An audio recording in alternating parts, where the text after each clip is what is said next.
Assalamualaikum warahmatullahi wabarakatuh. Waalaikumsalam warahmatullahi wabarakatuh. Puji syukur kehadirat Allah Subhanahu wa Ta'ala, karena rahmat dan taufiknya lah sehingga kita sudah masuk di pertemuan pertama di materi kita yang baru, yaitu tentang puisi. Jadi di mana bab ini berbicara tentang bagaimana kita itu mendalami puisi. Nah, dengan mempelajari materi di bab ini itu, kalian diharapkan mampu mendalami puisi dengan cara, ya, saya ulangi, kalian diharapkan mampu mendalami puisi dengan cara memahami, menulis, dan mendemonstrasikannya. Maksudnya di sini mendemonstrasikan, membacakan puisi dengan baik yang terdapat dalam antologi puisi. Apa itu antologi? Jadi antologi puisi adalah buku yang berisi kumpulan puisi. Jadi saya ulangi, antologi puisi adalah buku yang isinya 99% puisi. 1%-nya itu mungkin daftar isi, kata pengantar, daftar pustaka. Jadi antologi puisi adalah kumpulan puisi. Nah, di sini juga kita diharapkan dapat membangun kesadaran bertanggung jawab, rasa ingin tahu, dan sikap menghargai.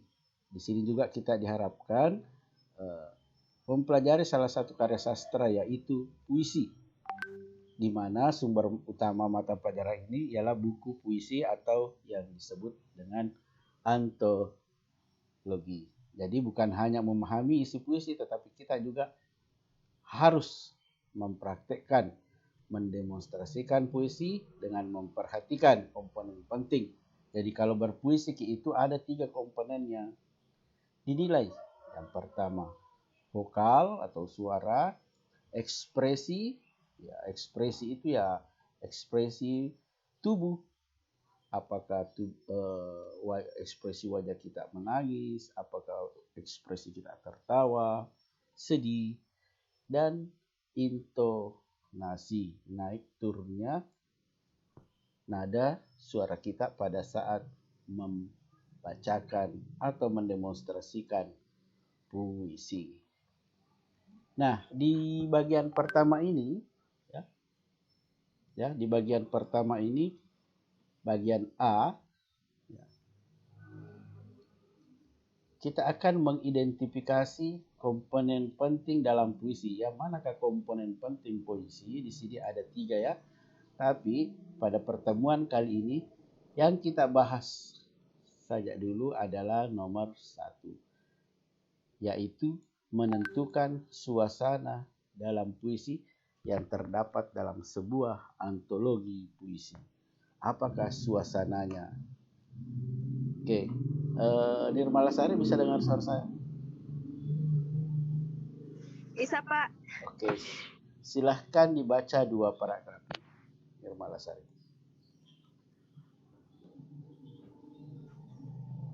Puisi adalah salah satu bentuk karya sastra yang banyak disukai karena disajikan dalam bahasa yang indah dan sifatnya yang imajinatif. Bahkan, puisi juga dianggap sebagai rangkaian kata-kata yang menggambarkan perasaan penulis atau penyairnya.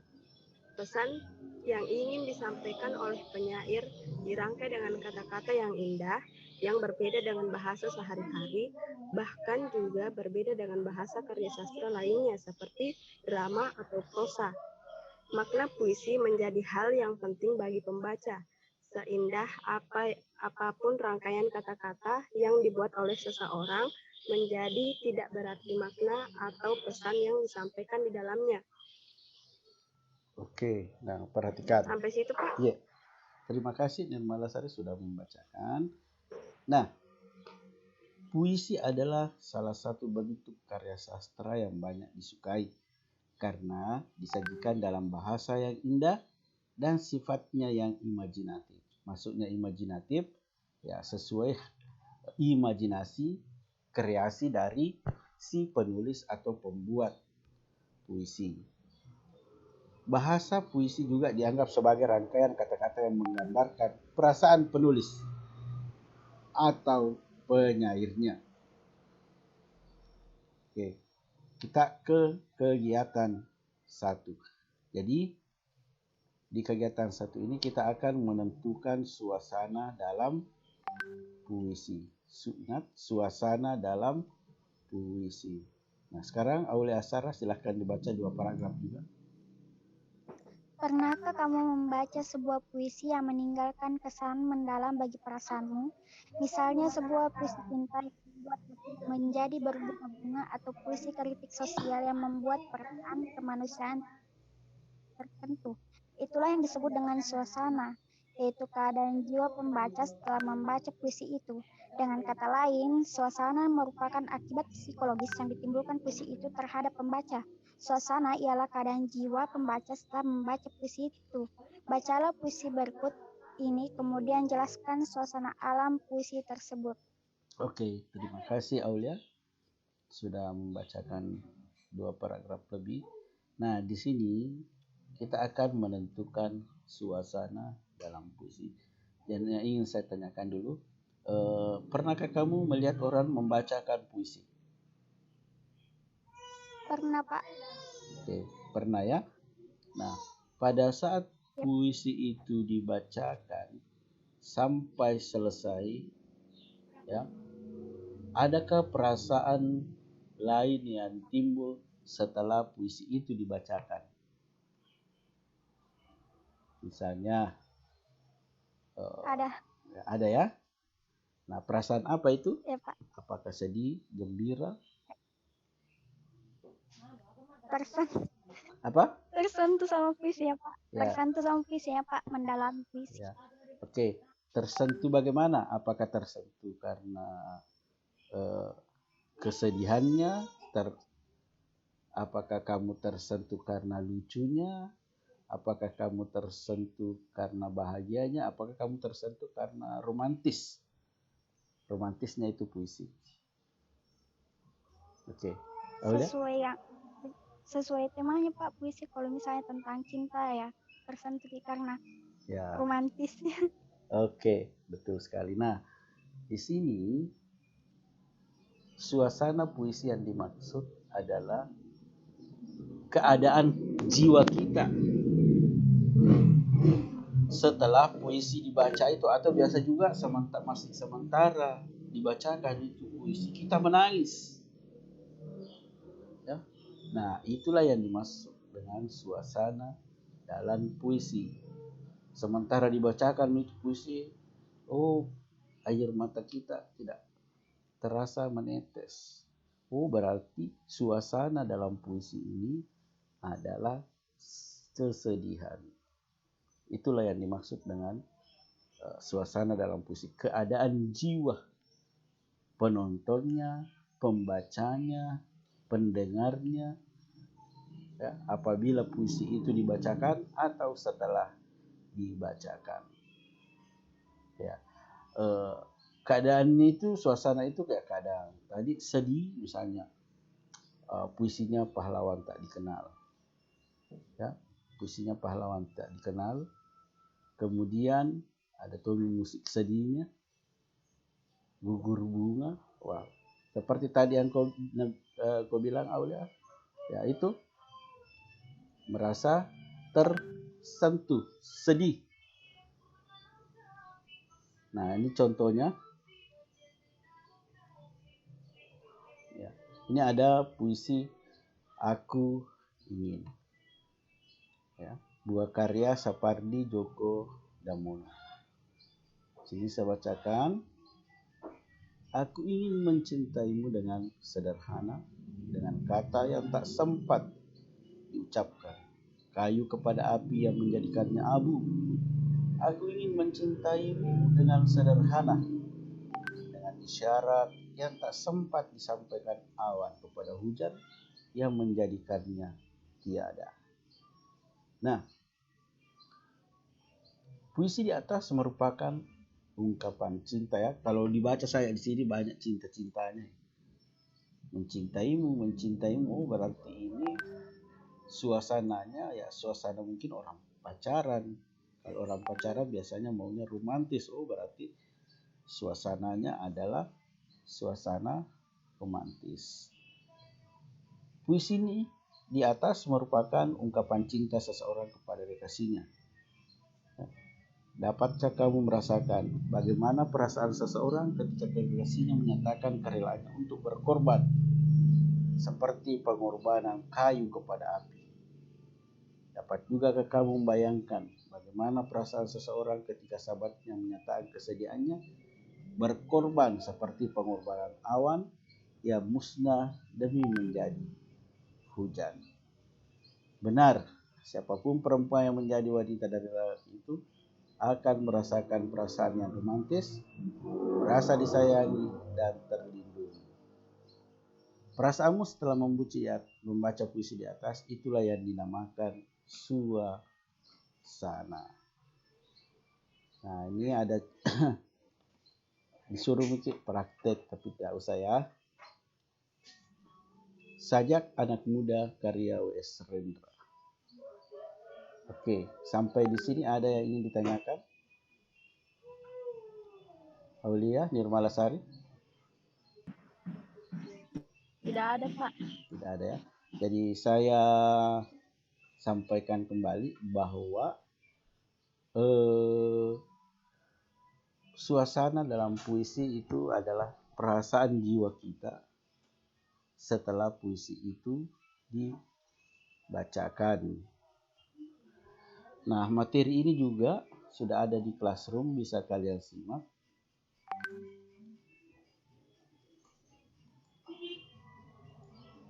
Ini ya, materinya di Classroom. Nah, di sini juga saya sudah tambahkan.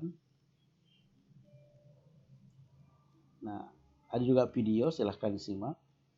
Dalam menentukan suasana, ya, ini dalam puisi ada beberapa hal yang perlu diperhatikan. Masih bisa mendengar suara saya? Nirmalasari, Aulia? Masih, Pak. Masih, Pak. Masih ya. Nah, untuk menentukan suasana dalam puisi ya tentunya harus kita dengarkan dulu, harus kita baca dahulu, atau harus kita nonton kalau kita dibacakan. Perhatikan diksi. Apa itu diksi? Pemilihan kata. Seperti tadi, kebanyakan mencintaimu, pemilihan katanya kebanyakan mencinta-cinta, berarti ya, mungkin ini suasana pacaran ya. Itu yang harus diperhatikan. Jadi perhatikan diksi atau pemilihan kata yang ada. Kemudian perhatikan cara pembaca puisi ya. Membaca puisi tersebut bagaimana nadanya, apakah nada sedih, temponya, mimik wajahnya, guys. Apakah mimik wajah bergembira, sedih, tertawa, menangis, tersenyum. Terus adalah gestur tubuh. Ya. Gestur tubuh maksudnya di sini pergerakan bagian tubuh. Apakah biasanya kalau orang berpuisi yang paling banyak bermain adalah tangan. Ya, perhatikan gestur tubuhnya. Nah, di sini perhatikan gestur tubuh juga itu sangat berpengaruh, mempengaruhi nilai apabila kita lomba. Jadi di sini yang diperhatikan itu kalau bilang orang lomba membaca puisi, ya, perhatikan pembaca. Jadi kalau orang bilang lomba membaca puisi berarti ada yang dibaca. Tidak pernah itu lomba menghafal puisi. Ya, lomba membaca puisi berarti ada yang kertas yang kita pegang. Jadi kalau bilang ikut ke lomba membaca puisi, berarti bawa kertasnya naik ke panggung. Ya, jangan dihafal puisinya. Itu itu bukan, kalau lomba membaca puisi terus tidak ada yang kamu baca, berarti itu adalah lomba menghafal puisi. Ya, mengerti maksud saya? Mengerti, Pak. Ingat ya, jadi kalau lomba membaca puisi berarti ada kertas yang kita bawa ke atas panggung. Ada kertas yang dilihat oleh tim juri. Nah, kalau tidak ada berarti kamu lomba menghafal puisi. Oke, sampai di sini ada yang ingin ditanyakan? Bagaimana nih Pak kalau misalnya isinya puisinya puisi sedih tapi pembacaannya ketawa Pak? Nah, perhatikan.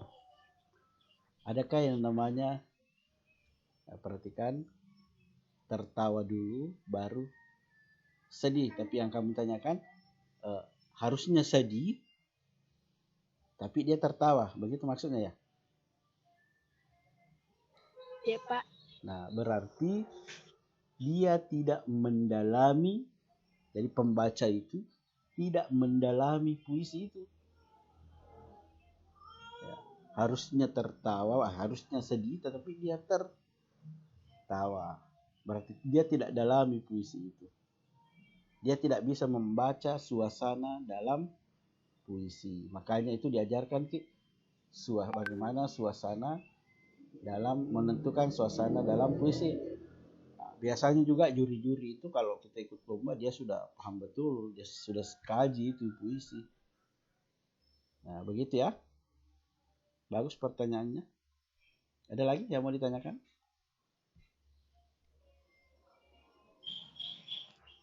Tidak Pak. Tidak ada ya. Oke. Kalau tidak ada lagi yang mau ditanyakan, saya simpulkan bahwa untuk menentukan suasana dalam puisi, ya itu tadi ada 3 faktor yang harus diperhatikan. Ya, pemilihan kata, kemudian perhatikan dalami puisi itu apakah dalam bentuk gestur tubuh. Nah, tadi yang terakhir itu yang belum saya bahas, yang itu adalah mengenai ini, menyimak jenis dan kondisi musik yang dipakai dalam, ya nanti kan ada belajar musikalisasi puisi. Jadi kalau musik gembira, ya siapa tahu musik sedih, ya harusnya dia sedih juga seperti tadi yang ditanyakan. Kalau musik sedih terus dia tertawa berarti dia tidak dalami puisi itu. Ya, ini pernah melihat orang membaca puisi terus ada musiknya? Pernah ya. Oke, itu mungkin sering. Oke, masih ada yang ditanyakan? Oke, masih ada yang ditanyakan? Tidak ada Pak. Oke, kalau tidak ada, dengan ucapan alhamdulillahirrahmanirrahim, pertemuan ke berapa tadi nih? 20, pertemuan ke berapa? 23 Pak. 22 ya. Pertemuan ke-22 saya nyatakan sudah selesai. Kita lanjut di grup WhatsApp. Assalamualaikum warahmatullahi wabarakatuh. Waalaikumsalam warahmatullahi wabarakatuh. Waalaikumsalam warahmatullahi wabarakatuh.